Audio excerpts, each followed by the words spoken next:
Idul Adha, bagaimana Anda melihat tren harga sapi di Indonesia? Apakah memang ada penurunan signifikan? Kalau kita membandingkannya dengan sebelum Hari Raya Idul Adha, ada penurunan, tetapi tidak signifikan, masih di bawah 1%, 0,86 kalau exactnya. Per tanggal 10 kemarin harga daging sapi itu di 135.500 sapi lokal ya. Jadi memang ada penurunan, tetapi ini hal yang wajar, biasanya memang terjadi setelah Hari Raya, terutama Hari Raya Idul Adha. Tetapi dengan harga yang tidak signifikan, turunnya tidak begitu tajam, kita bisa beranggapan ini masih normal begitu. Tapi kalau dibandingkan mungkin dengan harga sapi impor, ini apakah ada perbedaan yang signifikan? Kalau kita membandingkannya dengan seperti kerbau impor yang frozen begitu ya, perbedaannya sebenarnya cukup signifikan. Kalau kerbau frozen itu berada di angka 105.000, sementara tadi untuk sapi lokal kita sekitar 135.000.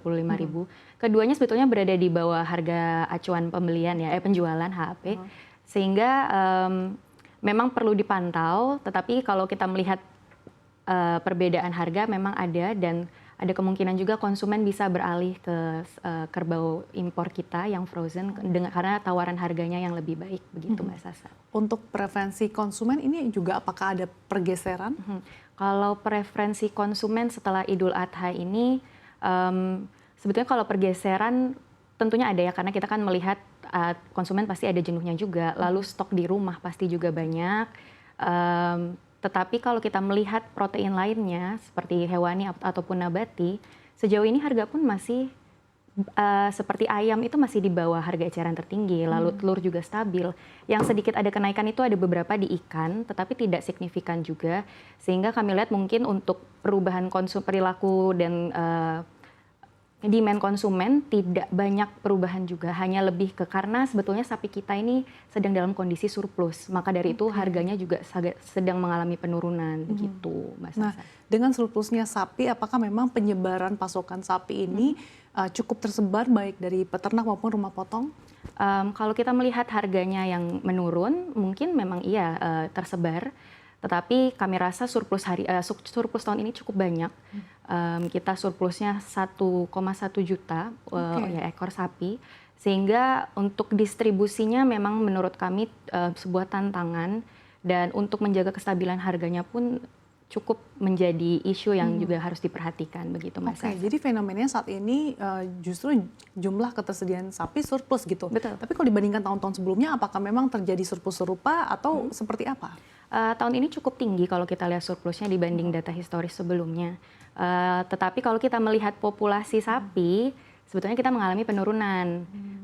Kalau kita melihat 5 tahun ke belakang, sapi kita ini penurunannya hampir 4 juta ekor. Sehingga kalau ini diteruskan, harga tidak dijaga stabil, lalu worst case-nya nanti peternak lokal mengalami kerugian, nantinya bisa jadi populasi sapi kita pun bisa menurun begitu Mbak Sasa. Sehingga makanya biarpun saat ini kondisi harga tidak turun menukik tajam, tetap harus diperhatikan begitu Mbak Sasa. Tapi apakah juga hal ini juga inline dengan daya beli masyarakat?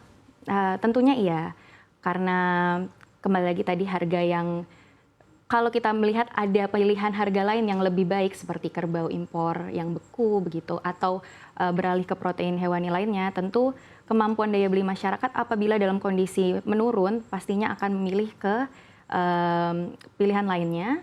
Nah, itu dia nantinya akan menjadi tantangan lagi bagaimana ini surplus stok kita, penyebarannya, distribusinya bagaimana, dan juga penyerapannya nantinya bagaimana, jangan sampai wasted begitu Mbak.